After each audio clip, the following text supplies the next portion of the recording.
Hello everyone, welcome platform of गेटिनिटी। कैसे हैं आप सभी लोग? उम्मीद है सब मस्त होंगे। और अपना ओएनजीसी का जो एग्जाम आप लोगों ने दिया था उसके रिजल्ट का आप सब लोग बेसब्री से इंतजार कर रहे थे।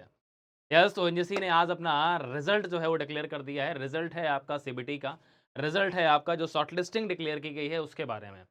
ठीक है, तो आपका फाइनली कट ऑफ जो है ओएनजीसी ने वो अपना डिक्लेयर कर दिया है। जो सीबीटी एग्जाम आपका हुआ था that was on the 23rd of February. 23 फरवरी को आपका जो एग्जाम हुआ था, रिटन एग्जाम हुआ था, उसके बाद अभी लगभग लगभग एक महीने के बाद में ओएनजीसी ने अपना सीबीटी का रिटन एग्जाम का कट ऑफ डिक्लेयर कर दिया है। जो शॉर्टलिस्टेड कैंडिडेट का लिस्ट है वो भी उसने डिक्लेयर कर दिया है फॉर द इंटरव्यू। ठीक है ना। तो यहाँ पर एक अब क्वेश्चन मार्क ये आता है कि सर क्या एक्चुअली रहने वाला है और आगे की स्ट्रेटजी क्या है। और बहुत सारे बच्चों को ये भी एक क्वेश्चन मार्क रहता है जो नेक्स्ट ईयर प्रिपरेशन करेंगे यूजीसी के लिए कि sir last year cut off कितना था। तो इस कंप्लीट वीडियो में आपको इन्फॉर्मेशन में प्रोवाइड करने जा रहा हूँ कि एक्चुअली आपका इस बार का कट ऑफ कितना है सभी ब्रांचेस का, और उसके साथ में आपको नेक्स्ट टाइम अगर टारगेट करना है यूजीसी के लिए जो हमारे पास क्वेश्चन पेपर 85 हमारे पास क्वेश्चन का जो हमारे पास में आपका पूरा का पूरा पेपर था, ठीक है, तो उसमें आपको कितना लगभग कट ऑफ लेकर के आना है। ठीक है ना।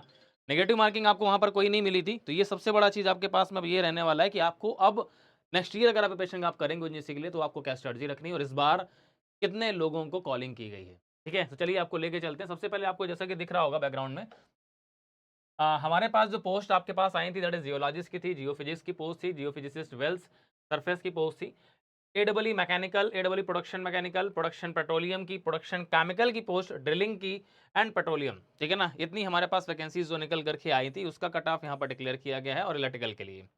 ठीक है। अब यहाँ पर उन्होंने फिलहाल के लिए अभी जो कट ऑफ क्लियर किया गया है जियोलॉजिस्ट के अंदर अगर देखें तो फिजिकली चैलेंज के लिए 34 मार्क्स, अनरिजर्व के लिए 65 मार्क्स, ओबीसी 863, एनएससी के लिए 60 मार्क्स। ठीक है ना।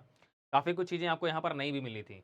सभी ब्रांचेस के अंदर लगभग लगभग जो एक नया सिलेबस वाला पार्ट था वो भी उनको पर्टिकुलरली क्या है कुछ ना कुछ एक्स्ट्रा मिला था। ठीक है। जियोफिजिक्स के अंदर बात करते हैं, सरफेस के अंदर में हमारे पास में फिजिकली चैलेंज में कोई भी कट ऑफ किसी ने भी क्लियर नहीं किया। अनरिजर्व ओबीसी में हमारे पास ये कट ऑफ रहा है। जियोफिजिक्स वेल्स के अंदर हमारे पास में फिजिकली चैलेंज में किसी ने क्वालिफाइड नहीं किया। अनरिजर्व ओबीसी के अंदर में उन्होंने क्या किया है, जनरली कट ऑफ डिक्लेयर किया। एक चीज़ आपको पता चल रही होगी, ओएनजीसी ने कहीं भी कॉम्प्रोमाइज़ नहीं किया है। ऐसा नहीं कि अगर सपोज मान लीजिए कि अगर बाई चांस कोई नहीं है तो चलो इनको ही सेलेक्ट कर लेते हैं, उसका बेसिस पर कितना परसेंट एक्चुअली आपको लगभग मार्क्स रहना चाहिए। अगर कोई अगर बंदा अगर उसको फिजिकली चैलेंज में नहीं मिला है तो उसने नो वन क्वालिफाइड किया है सीधे। ऐसा नहीं कि चलो ठीक है इनमें से ही कोई चूज़ कर लेते हैं। ठीक है। अब यहाँ पर आते हैं हमारे पास में मैकेनिकल के। एडब्ल्यू मैकेनिकल के अंदर हमारे पास जो कट ऑफ गया है आपका फिजिकली चैलेंज अनरिजर्व्ड ओबीसी और एससी के लिए, एंड प्रोडक्शन मैकेनिकल के लिए जो कट ऑफ हमारे पास गया है फिजिकली चैलेंज में यहाँ भी कोई क्वालिफाइड नहीं है। प्रोडक्शन पेट्रोलियम में भी फिजिकली चैलेंज में कोई क्वालिफाइड नहीं है। बाकी हमारे पास अनरिजर्व्ड ओबीसी एससी एसटी और ईडब्ल्यूएस के लिए। बात आती है केमिकल। ठीक है। हमारे केमिकल के बच्चों की अगर बात कर रहा हूँ तो फिजिकली चैलेंज के अंदर में जो कट ऑफ स्कोर है वो 40 मार्क्स किया है। अनरिजर्व्ड कैटेगरी में 59 मार्क्स है, ओबीसी कैटेगरी में 55 मार्क्स है। ये आउट ऑफ 85 है। ठीक है, मैं रिमाइंड करा दे रहा हूँ जो पेपर आपके पास में था वो 85 मार्क्स का था। ठीक है, जिसमें से हमारे पास 45 आपके पास में जो क्वेश्चन थे वो नॉन टेक्निकल थे, 40 क्वेश्चन टेक्निकल के थे। उसमें से हमारे पास एक कट ऑफ है। ठीक है। देन एससी का हमारे पास में 52 मार्क्स है, एसटी का 47 मार्क्स और ईडब्ल्यूएस का 57 मार्क्स है। लगभग ओबीसी और ईडब्ल्यूएस का लगभग लगभग सिमिलर है, 55 और 57। और जनरल कैटेगरी का हमारे पास 59 मार्क्स। ठीक है, तो ये कट ऑफ है केमिकल के लिए। आपको एक चीज़ का अंदाज़ा अब लग रहा होगा कि आपका क्वेश्चन पेपर किसी भी लेवल का आया हो। बहुत सारे बच्चे बात कर रहे थे सर क्वेश्चन पेपर में एप्टीट्यूड बहुत हार्ड था। कट ऑफ देख के पता चल रहा है कहाँ कट ऑफ जा रहा है।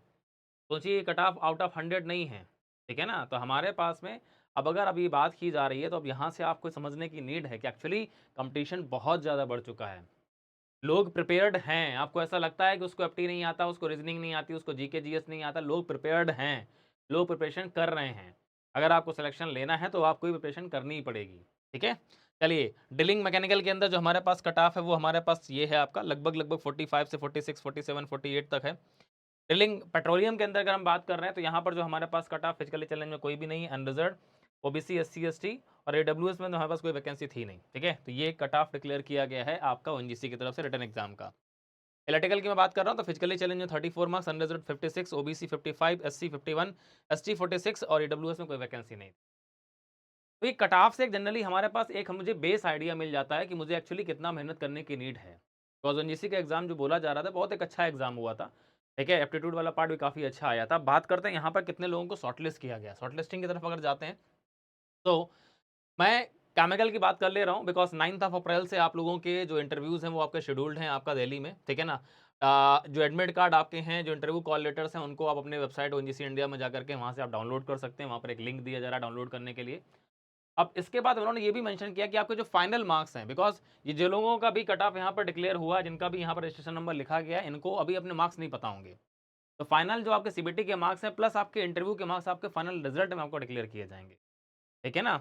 तो अभी आप लोग अगर शॉर्टलिस्ट हो गए हैं तो मतलब आपने आपके मार्क्स ये कट ऑफ से कहीं ना कहीं ज़्यादा हैं, ठीक है ना। बाकी आपका आंसर कीज आई तो वहाँ से आपने खुद ही चेक कर लिया होगा। तो मैं सीधे बात कर रहा हूँ केमिकल के लिए जाकर के, ठीक है ना, क्योंकि मैं कॉलिंग की अगर बात कर रहा हूँ तो केमिकल की वैकेंसी मेरे को पता है, बाकी मेरे को ध्यान नहीं, मेरे को देखना पड़ेगा नोटिफिकेशन एक बार। केमिकल में जो पोस्ट आई थी डरवा 23 पोस्ट थी हमारे पास में, थी आपके पास, और 4 पोस्ट जो थी हमारे पास वो थी फिजिकली चैलेंज के लिए, ठीक है ना। टोटल 23 पोस्ट हमारे पास केमिकल के अंदर में ओपन होकर के आई थी। और यहाँ पर जो कॉलिंग की गई है केमिकल के अंदर में टोटली हमारे पास में वो कॉलिंग है हमारे पास किसके लिए, चलिए तो कॉलिंग हमारे पास केमिकल में जो की गई है दैट इज 138 कैंडिडेट्स, 138 लोगों को कॉल की गई है। कितने लोगों को कॉल की गई है, 138 पीपल्स को। 138 पीपल्स डिवाइडेड बाय अगर 23 कर देते हैं तो हमारे पास साफ साफ निकल के आ रहा है 1:6 में कॉलिंग की गई। इस रेशियो में 1:6, जनरली पीएसयू 1:5 1:6 को ही फॉलो करते हैं।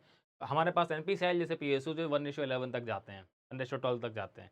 बाकी पीएसयूज के अंदर 1:5 1:6 1:7 में कॉलिंग की जाती है। तो एनजीसी ने जो कॉलिंग की है इंटरव्यू के लिए वो 1:6 में कॉलिंग की है, ठीक है ना। 138 पीपल्स के पास में यहाँ पर कॉल गया हुआ है, ठीक है, जिनमें से हमारे पास अब कैटेगरी वाइज अगर आप देखने जाएंगे तो कैटेगरी वाइज भी आपको मिल जाएगा, general category, OBC, SC ST and physically challenge के लिए भी हमारे पास यहाँ पर आपका जो है ना वो उन्होंने मेंशन किया हुआ है, ठीक है। तो फिजिकली चैलेंज हमारे पास एक कैंडिडेट है हमारे पास जिसको जनरल कैटेगरी भी है उसका, दूसरा कैंडिडेट हमारे पास ये है ईडब्ल्यूएस कैटेगरी है उसका, ठीक है ना।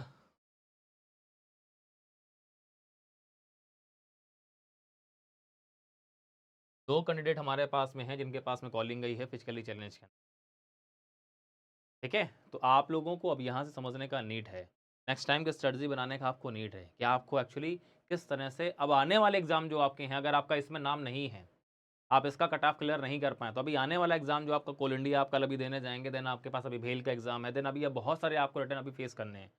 तो आपको ये समझना पड़ेगा कि अगर आपको ऐसे किसी भी एग्जाम में अपना नाम यहाँ पर शॉर्ट लिस्टिंग में देखना है तो आपके लिए केमिकल के साथ साथ जो नॉन टेक पार्ट है वो बहुत स्ट्रांग होना चाहिए। तो पहले भी आपको बता चुका हूँ कई बार, अपना नॉन टेक पार्ट स्ट्रांग करिए, ठीक है। तो जितने भी लोग भाई यहाँ पर शॉर्ट लिस्टेड हुए हैं उन सभी को आपके इंटरव्यू के लिए ऑल द बेस्ट, ठीक है ना, अच्छे से परफॉर्म करिए।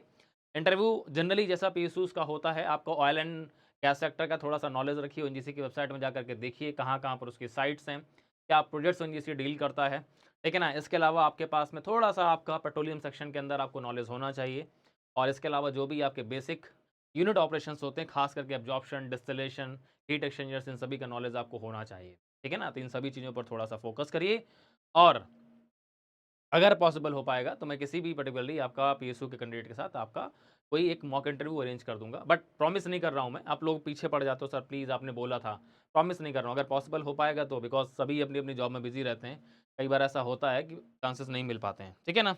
तो आपका मैं इंटरव्यू जो है ना एक मॉक इंटरव्यू अरेंज करा दूंगा। 9 अप्रैल से है ही, बहुत ज़्यादा टाइम आपके पास नहीं है, तो कोशिश ये करिए जो मैंने सेक्शन आपको बताया पूरा ओएनजीसी की वेबसाइट पर जाइए, उसको अच्छी तरीके से जो है ना एक ओवरव्यू लीजिए, ठीक है। करंट फाइनेंशियल ईयर के अंदर हमारे पास में क्या उसके जो है ना प्लस पॉइंट्स रहे, क्या उसका रेवेन्यू हुआ हमारे पास, ये सारी चीज़ें आपको अपडेट होना चाहिए, ठीक है ना। चलिए, तो आप सभी को आपके आने वाले इस इंटरव्यू के लिए ऑल द बेस्ट, और आने वाले सभी एग्जाम के लिए आपको ऑल द बेस्ट। मस्त रहिए, स्वस्थ रहिए, और अपने सभी पर्टिकुलर एग्जाम्स के लिए आप प्रॉपर तरीके से फोकस करते रहिए, ठीक है ना। So thank you, goodbye and take care.